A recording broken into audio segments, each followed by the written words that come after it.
Muito bem, de volta com você que se liga aqui no LAC Concursos, o maior site de videoaulas do Brasil, quiçá das Américas. Eu sou o professor Edenilson Moraes e com muito prazer, com muita satisfação, a gente dá prosseguimento ao nosso projeto pedagógico para qualificá-lo, para deixá-lo competitivo, bem preparado para esse concurso. E mais do que depressa, a gente já vai inserindo para você o nosso tema a ser estudado na aula de hoje, que diz respeito à economia e sociedade, o café e a estratificação social no Brasil. Portanto, a nossa aula de hoje é sobre história do Brasil.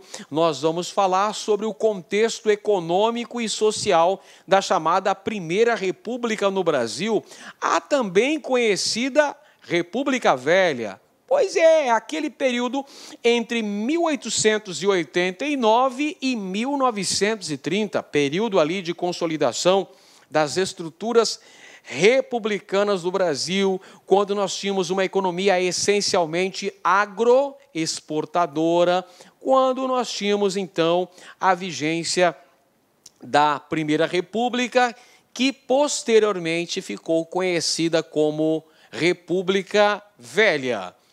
Então a gente vai firme, vai estudando, vamos mergulhar de cabeça no conhecimento, porque afinal de contas, concurso público não é brincadeira. Concurso público é coisa séria, é uma batalha diária, uma competição, uma verdadeira maratona para você dar conta de todo o conteúdo do edital. Para você ficar competitivo, você tem que estudar. Basicamente, você tem que estudar para valer. Você não pode dar colher de sopa para o azar, meu amiguinho. Você tem que estudar para valer, tem que estudar com determinação. E o tio Ed está aqui para te ajudar no LAC Concursos. Lembrando que vencedores nunca desistem. Vencedores nunca desistem. Desistentes nunca vencem. Essa máxima é verdadeira, pessoal. Vencedores nunca desistem, desistentes nunca vencem. Então vamos lá, passando por cima de todas as adversidades, todas as pedras no seu caminho você vai superar. Você vai contornar essas barreiras e vai chegar lá no final, no seu objetivo, na sua meta. Você vai realizar tudo isso buscando grandes resultados, buscando a sua aprovação e a sua nomeação nesse concurso público, o que é mais importante. Então vamos lá, pessoal, feita essa nossa injeção de ânimo para a gente começar nossa aula assim, inspirados, não é? Começar nossa aula bem preparado, pronto para conseguir uma aprendizagem significativa. Não estamos aqui para perder tempo, não estamos aqui para brincar, estamos aqui para estudar com determinação e o que é mais importante, estamos aqui para aprender, porque no dia da prova a gente quer gabaritar, a gente quer estraçalhar com a banca no dia, vamos quebrar a banca no dia da prova. Então, para isso, você tem que se preparar, treinar bastante, treinar e estudar, rumo à vitória. Vamos começar falando sobre a economia brasileira durante a Primeira República. Já apareceu aqui o casalzinho tomando café. Olha que chique, que elegância, meu amigo. Está aqui, então, a economia do Brasil na Primeira República. Só de olhar para essa imagem que eu coloquei para ilustrar aqui a nossa lousa mágica, você já tem uma ideia das características da economia brasileira, pelo menos dos principais produtos da pauta de exportação do Brasil, não é verdade? Claro que sim. Você sabe que durante a Primeira República no Brasil ocorreu uma hegemonia da agroexportação cafeeira. Trocando em miúdos, meus amiguinhos, quer dizer que o café era o produto top de linha, o produto número 1 dentro da pauta das exportações brasileiras para a Europa e para os Estados Unidos. Então, o café vai ter uma supremacia ao longo de toda a Primeira República no Brasil. Além do café, tínhamos também o destaque para a exportação do açúcar e do algodão produzido no Nordeste brasileiro, além da borracha, além do látex, que teve um surto de crescimento entre o final do século XIX e o começo do século XX, quando nós tivemos ali o boom da exploração do látex na Amazônia. E nessa fase da Primeira República, nós tivemos o desenvolvimento industrial do sudeste do Brasil, sobretudo do estado de São Paulo. Os lucros advindos da exportação de café, de certa maneira, também contribuíram para o processo de industrialização, um incipiente processo de industrialização do Brasil. Entre os principais fatores da industrialização do Brasil durante as primeiras décadas do século XX estão o crescimento populacional. Professor, o que proporcionou o crescimento populacional brasileiro? Sobretudo, o adensamento populacional dos centros urbanos. Olha só, meu amiguinho, um dos fatores que contribuíram para o crescimento populacional do Brasil durante a Primeira República foi o processo de imigração. A chegada desses trabalhadores provenientes da Europa, provenientes também do Japão, que vêm trabalhar no Brasil. Primeiro, eles vieram trabalhar nas lavouras de café, no cultivo de café, sobretudo em São Paulo, e posteriormente esses imigrantes também foram alocados nos centros urbanos como mão de obra na incipiente indústria brasileira. Olha só, o crescimento do mercado de consumo interno. O crescimento populacional veio acompanhado do aumento da demanda de consumo interno, principalmente no estado de São Paulo. Então você tem mão de obra disponível, que é toda essa galera aqui, olha só os trabalhadores aqui. Toda essa galera é a mão de obra barata, a mão de obra disponível que vai ser utilizada nessa incipiente indústria brasileira que estava começando. Então, nesse momento histórico, nós temos um processo de proletarização. O que vem a ser essa proletarização, professor? Uma intensa exploração da mão de obra trabalhadora no Brasil, que estava sujeita a baixíssimos salários e a condições bem ruins de trabalho. Longas jornadas, ausência de leis que defendessem os interesses do trabalhador. Então, a proletarização é esse processo com baixíssima remuneração, baixíssimos salários para esses trabalhadores no Brasil.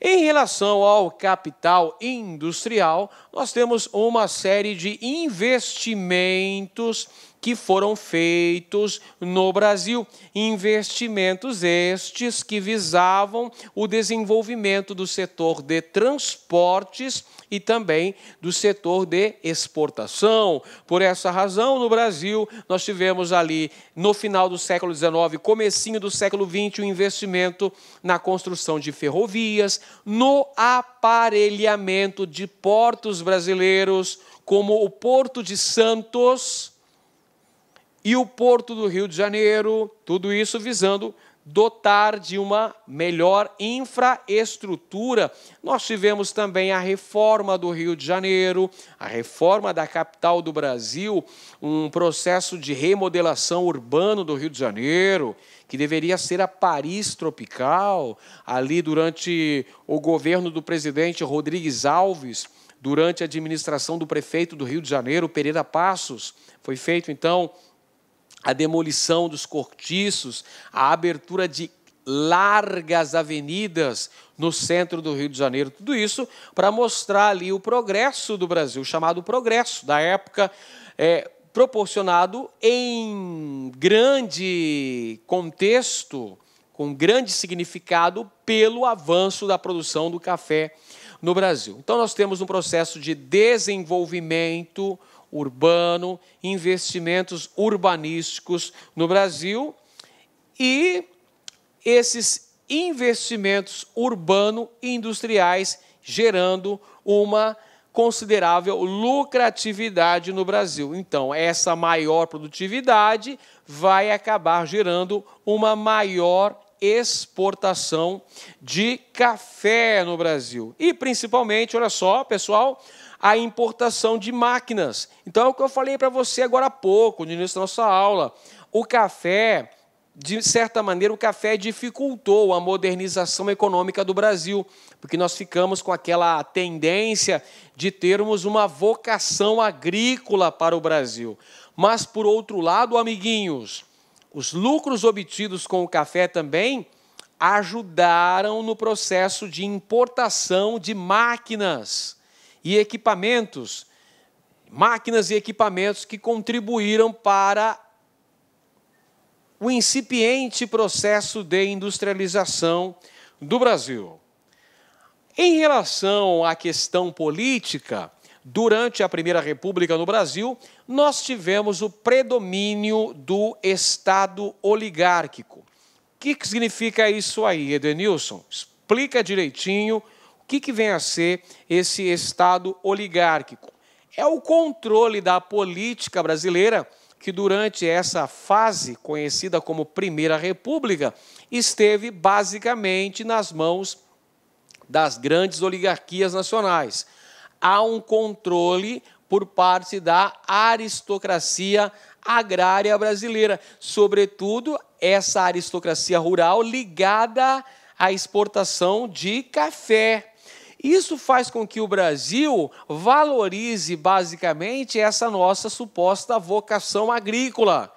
Essas mentes aí que estavam no comando das estruturas políticas nacionais viam o Brasil essencialmente como um país que nasceu para ser agroexportador. Falam, nossa, o Brasil tem muita vocação agrícola, nós temos que investir no aumento da produção do café, na garantia dos lucros para os cafeicultores, temos que exportar outros produtos também, como o açúcar, o algodão, o tabaco, o erva mate, o látex. Porém, o Brasil tem que se concentrar, o Brasil tem que ter foco na sua produção agroexportadora.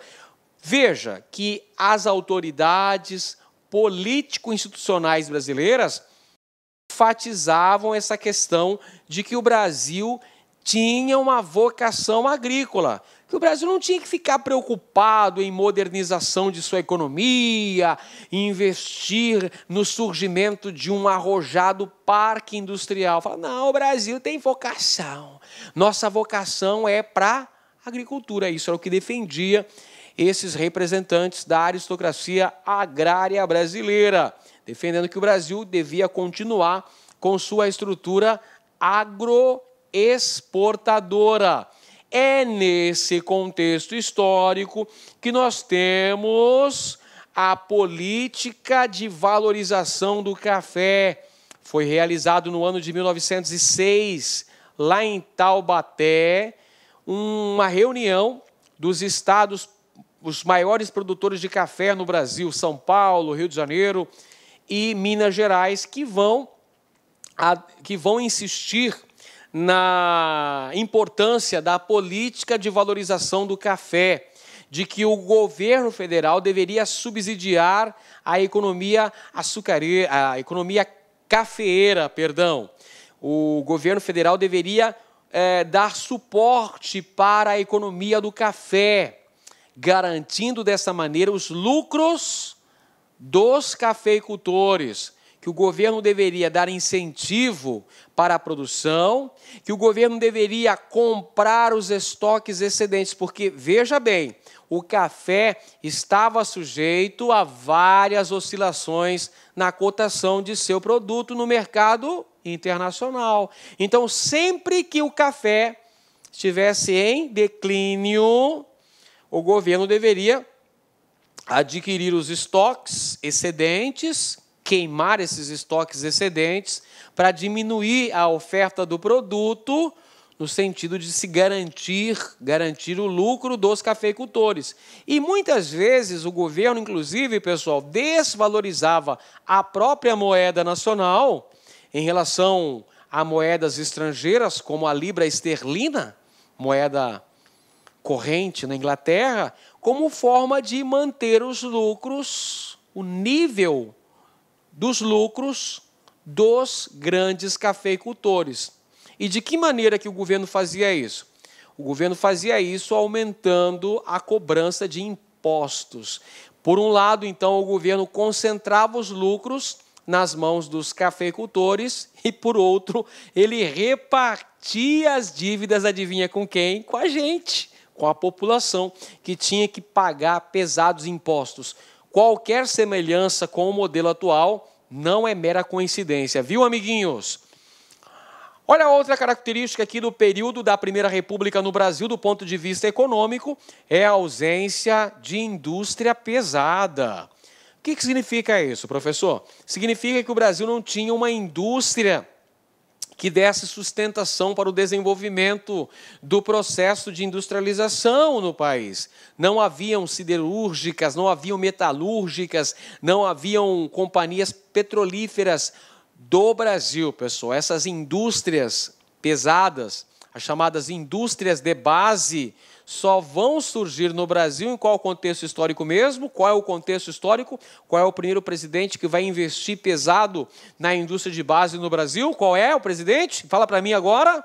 Isso mesmo, foi o presidente Getúlio Vargas. Sobretudo lá durante a fase do Estado Novo, que nós tivemos investimentos específicos, o Estado com uma participação intensa dentro da indústria pesada. Mas nesse período que nós estamos falando, nós estamos estudando a Primeira República. Não se esqueça disso. Nós estamos falando da Primeira República no Brasil, período que vai de 1889 até 1930. Fica ligado aí, amiguinho. Nós estamos falando da Primeira República, não é isso? Então, na Primeira República, não se esqueça que há isso aqui, ó, valorização da vocação agrícola brasileira, uma economia essencialmente agroexportadora, com destaque absoluto para o café, o poderoso café no Brasil. O café, como eu já falei para vocês, ao mesmo tempo ele foi impulsionador e limitador do processo de industrialização no Brasil. Como assim, professor? Pô, explica direito essa paçoca aí. Gente, é o seguinte, ao mesmo tempo que o café, os lucros obtidos com a exportação de café contribuiu para a diversificação da economia brasileira e até para um pequeno surto industrial que também se verificou nesse período, sobretudo durante a Primeira Guerra Mundial, entre 14 e 18, 1914 e 1918, quando, a bem da verdade, ocorreu uma política de substituição das importações. Então o café impulsionou, de certa maneira, um tímido processo de industrialização no Brasil. Porém, o café também foi um agente limitador desse processo. Olá, meus amigos, com licença, estou interrompendo a sua aula, mas é para dar um recadinho muito importante para você. Ah, professor, aonde que está, professor, o PDF dessa videoaula? Gente, atenção, o PDF dessa videoaula, ela se encontra lá no nosso site, né? Lá com o curso, tem um link aqui embaixo da aula, né? Só que é o seguinte, né? Esse PDF, a gente pede aí uma pequena contribuição por parte aí do nosso seguidor, do nosso aluno, de R$ 29,90. Por quê? Porque a gente tem cursos aqui na sala concurso, né? Então, todos os PDFs, PM Bahia, de todas essas videoaulas que a gente está disponibilizando, mais o Personal Coach, que é a nossa ferramenta pedagógica, meta todo dia, você tem meta, você sabe que você vai estudar, a gente vai ranquear você, a gente vai monitorar o seu desempenho no site por apenas R$ 29,90. Bacana? Então, clica aqui embaixo. E aproveitando, nós temos também o nosso super aulão de véspera aqui da Lá Concurso, que custa apenas R$ 49,90. Bacana? Fui, boa aula, tchau! De industrialização, porque, senhoras e senhores,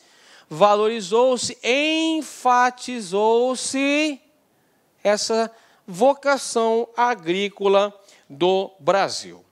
Muito bem, Agora que nós já falamos sobre as características econômicas do Brasil durante a Primeira República, vamos agora falar sobre aspectos sociais.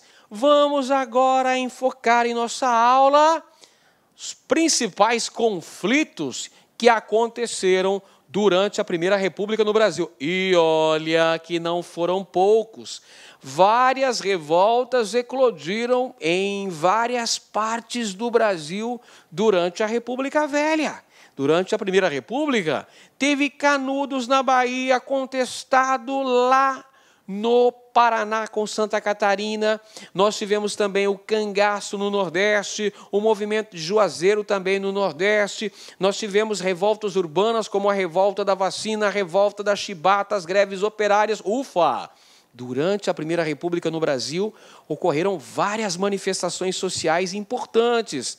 E a gente vai analisar tintim por tintim aqui no LAC Concursos. Você não vai passar batido não, meu irmão. Você vai passar com gabarito, porque a gente vai apresentar todo o conteúdo para você. Então vamos lá. Começando pela Guerra de Canudos, que aconteceu no sertão da Bahia no ano de 1897, durante o governo do presidente Prudente de Moraes, que foi, inclusive, o primeiro presidente civil do Brasil. A Guerra de Canudos. Pessoal, Canudos está aqui, olha, o líder principal é este camarada aqui, com o cajado em uma das mãos, com o crucifixo em outra mão, fazendo aqui pregações. É o Antônio Conselheiro, Antônio Vicente Mendes Maciel, o nosso bom e velho Antônio Conselheiro, o líder desse movimento messiânico ocorrido no sertão da Bahia, nas proximidades do rio Vaza Barris, um movimento que tem um caráter intenso de religiosidade, misticismo, milenarismo e sebastianismo. Olha o catolicismo popular aqui, pessoal. A liderança estava na pregação messiânica de Antônio Conselheiro, comandante aqui, o líder espiritual da comunidade do Belo Monte, lá em Canudos. Um movimento que tinha um fortíssimo apelo social, de oposição aos coronéis, a exploração feita pelos coronéis, de oposição aos ditames da igreja controladora e de oposição ao Estado republicano. O Estado republicano que promoveu a propósito, você sabe muito bem, que a nossa primeira Constituição, a de 1891, estabeleceu a separação entre Estado e Igreja, estabeleceu o Estado laico e a obrigatoriedade do casamento civil. Antônio Conselheiro era contra tudo isso, pessoal. Ele era contra a separação entre Estado e Igreja, ele era contra o casamento civil e, principalmente, Antônio Conselheiro era contra os pesadíssimos impostos implantados pela República. Ele dizia: a República é o governo do cão, é o governo que explora através da cobrança pesada de impostos. Então, evidentemente, que Conselheiro, quando ele começou a realizar esse movimento, que Canudos começou a ganhar grande importância, com um grande número de seguidores, Conselheiro começou a incomodar um monte de gente, pessoal. É claro, Conselheiro começou a incomodar os coronéis. Por que Conselheiro incomodava os coronéis, professor? Porque ele, com os fiéis que formavam a comunidade do Belo Monte, lá em Canudos, esses caras eram quem, em potencial? Seriam a mão de obra para os coronéis. Então, os coronéis foram perdendo parte de sua mão de obra, os trabalhadores, para os coronéis. Conselheiro também trouxe para si a oposição da igreja, porque Conselheiro não tinha formação eclesiástica. Conselheiro era um beato, e mesmo assim celebrava missas, celebrava batizados, casamentos, isso incomodava a igreja, causava um ciúme na igreja. E o Estado também, pessoal, o Estado também, porque vai acusar conselheiro de ser monarquista, de ser contra a República, de ser uma ameaça à República.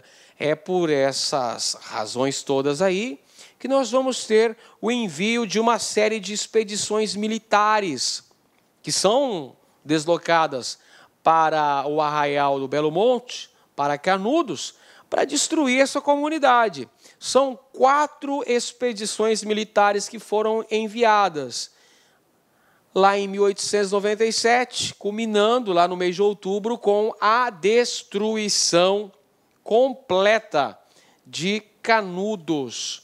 Um grande número de pessoas que perdeu a vida nessa guerra. O próprio Antônio Conselheiro também morreu pouco antes da destruição final de Canudos.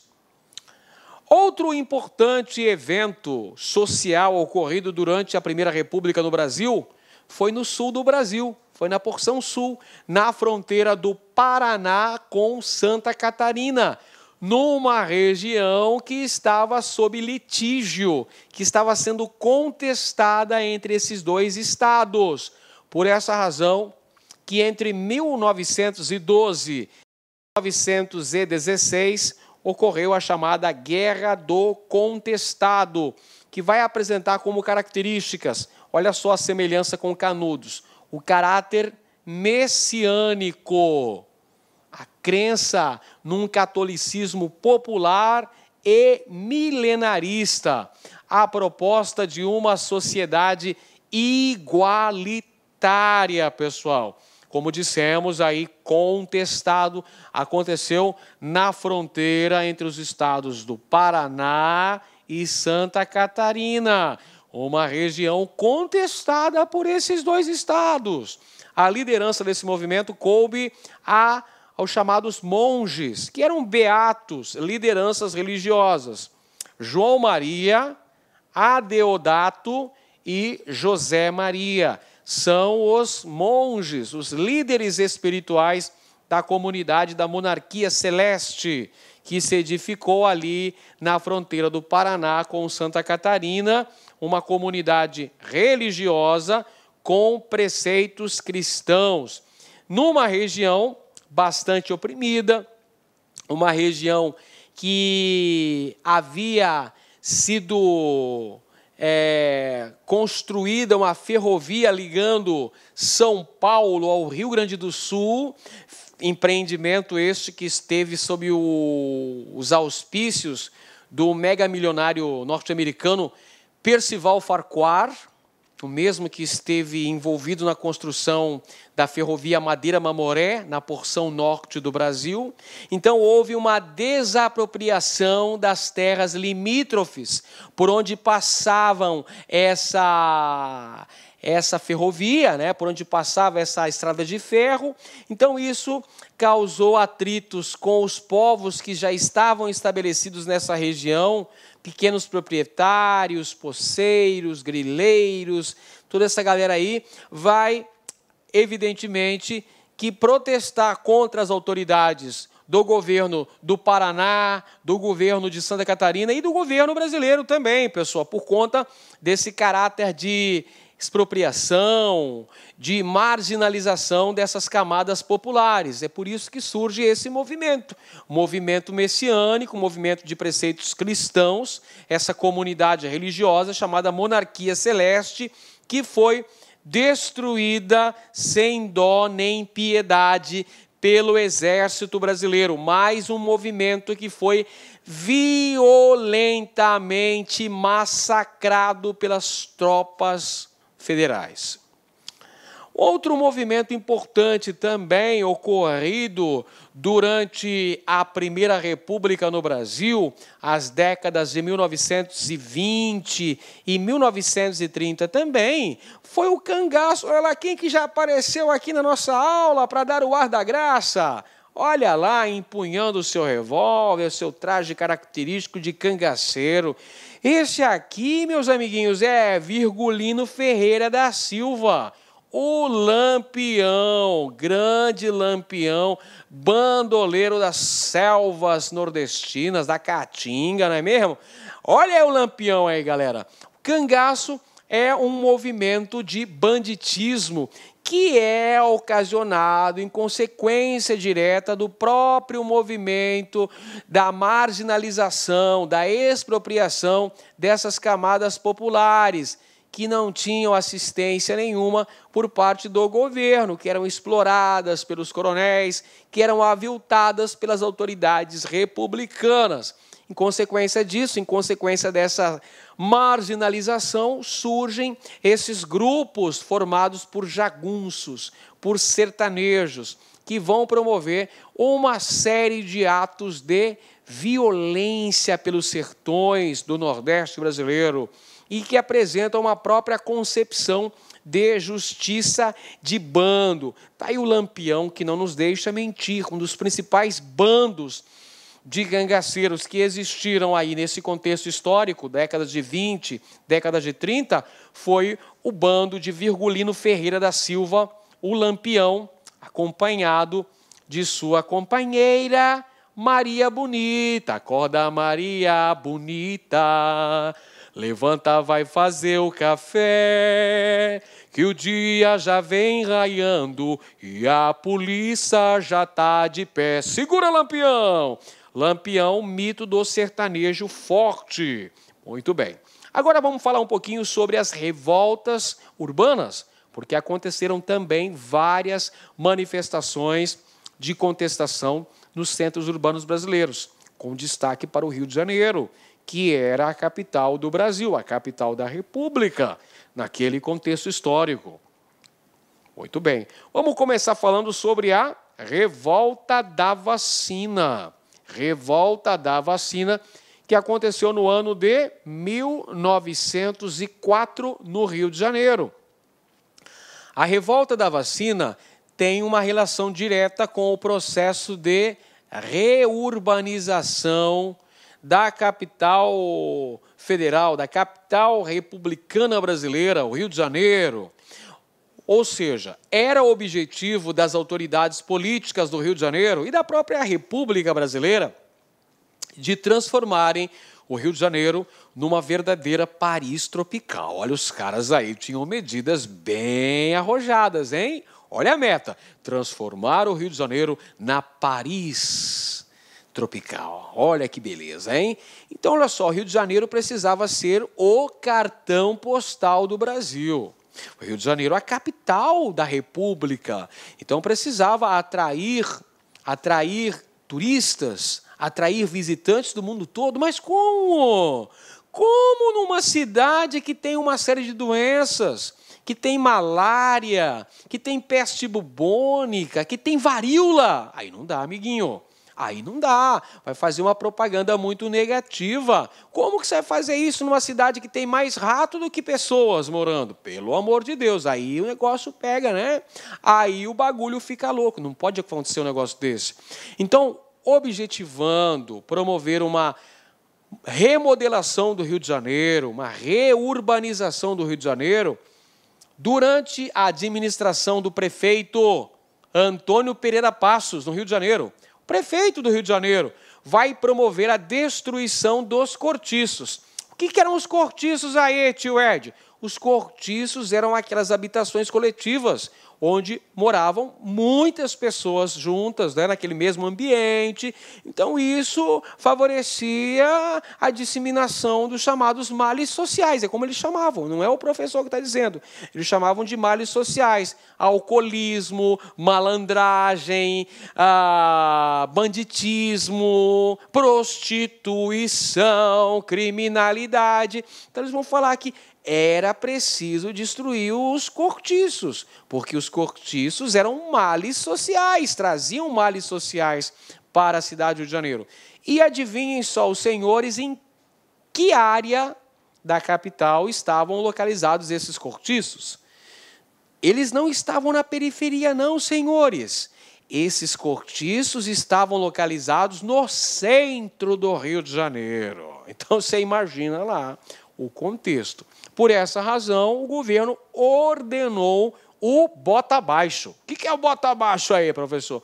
A destruição dos cortiços no centro do Rio de Janeiro para a promoção da chamada modernização e progresso material. Aquela sociedade brasileira do início do século XX, muito influenciada pelo positivismo, pelas ideias do cientificismo, pela essa crença louca no progresso, vão fazer isso aí. Vamos derrubar os cortiços, galera, e vamos abrir largas avenidas para transformar o Rio de Janeiro num cartão postal do Brasil. Então vai ser feito também o combate às epidemias que assolavam o Rio de Janeiro. Epidemias como, por exemplo, a febre amarela, a peste bubônica, a própria varíola. Então, esses focos de disseminação eram os cortiços. Então, olha só, temos esse processo de higienização da capital federal. É esse o termo que é usado pelos historiadores. Foi feito um processo de higienização da capital federal.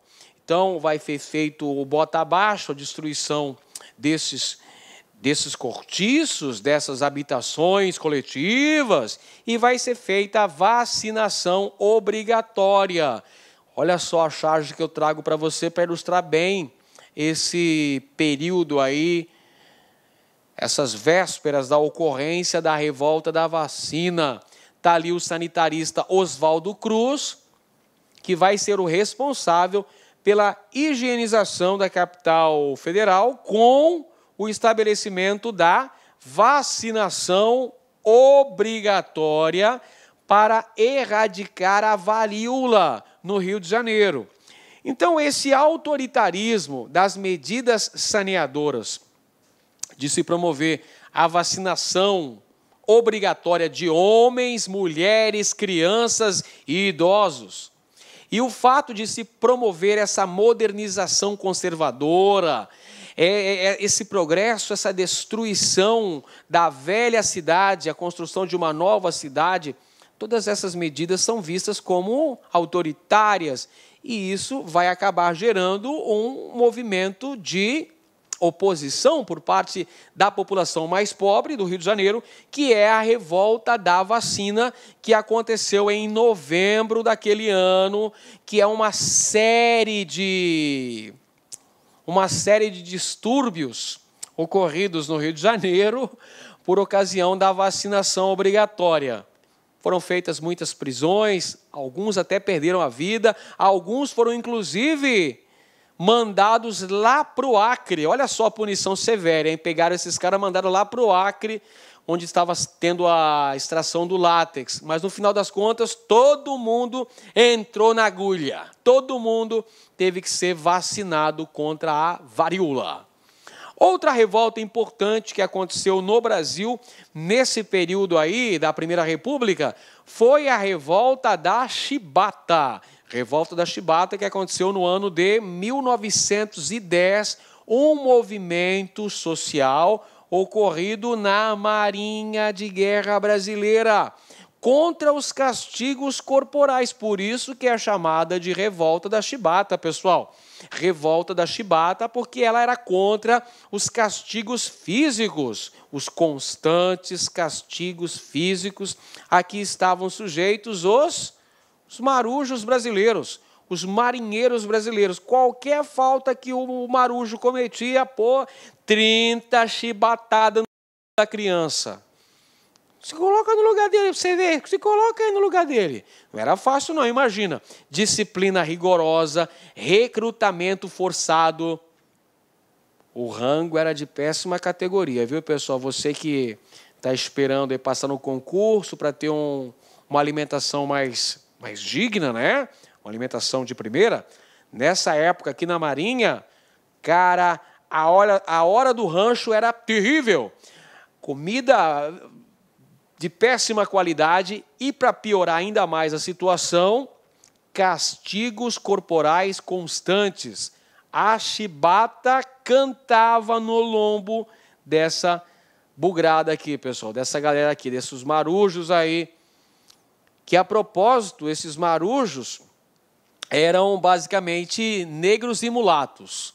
Então havia uma rígida disciplina, uma péssima alimentação dessa galera toda e péssimas condições de trabalho. O soldo era baixíssimo.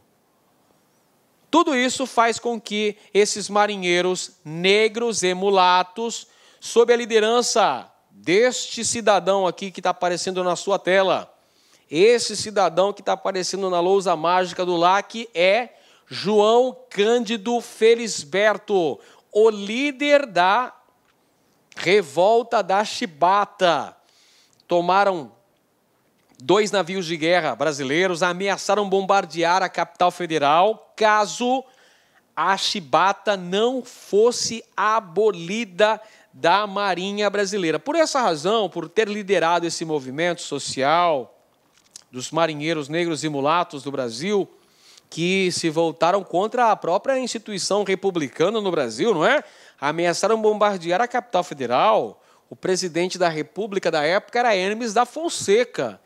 Hermes da Fonseca, que a propósito também era militar do Exército Brasileiro. Então, olha só, por essa razão, pela ocorrência da revolta da Chibata, esse importante movimento social de luta dos explorados, dos oprimidos, aí no caso os marinheiros, os marujos, negros e mulatos, liderados por esse carinha aqui, João Cândido, que ficou conhecido na história do Brasil como o Almirante Negro.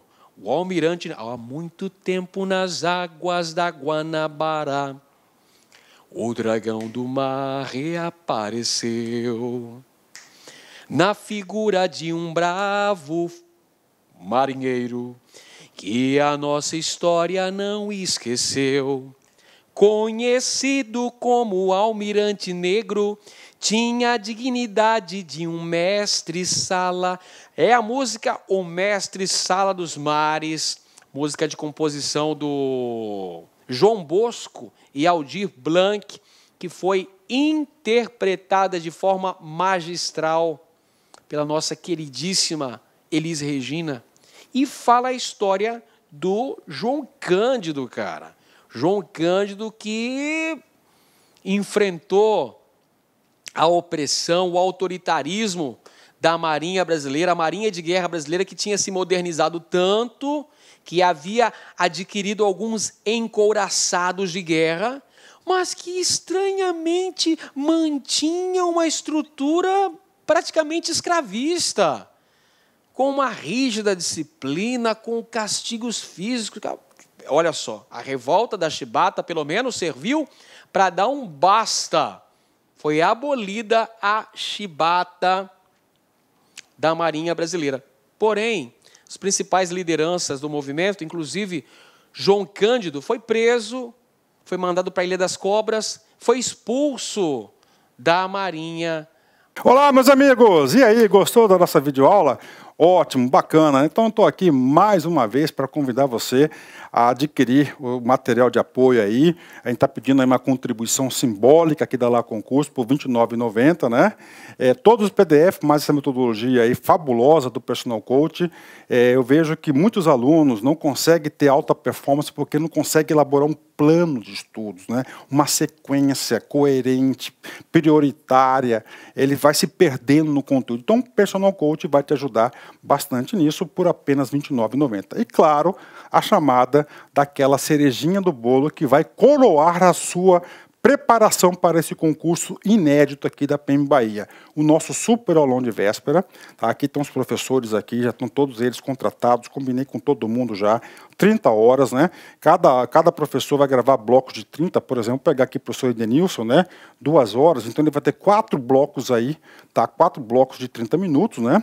Isso aqui não será disponibilizado no YouTube, será lá na nossa plataforma do Lá Concursos, um link tá aqui para você fazer a sua inscrição, né? Por apenas R$ 49,90, tudo bem, gente? Então, um forte abraço, espero vocês. Tchau, fui! Clique lá.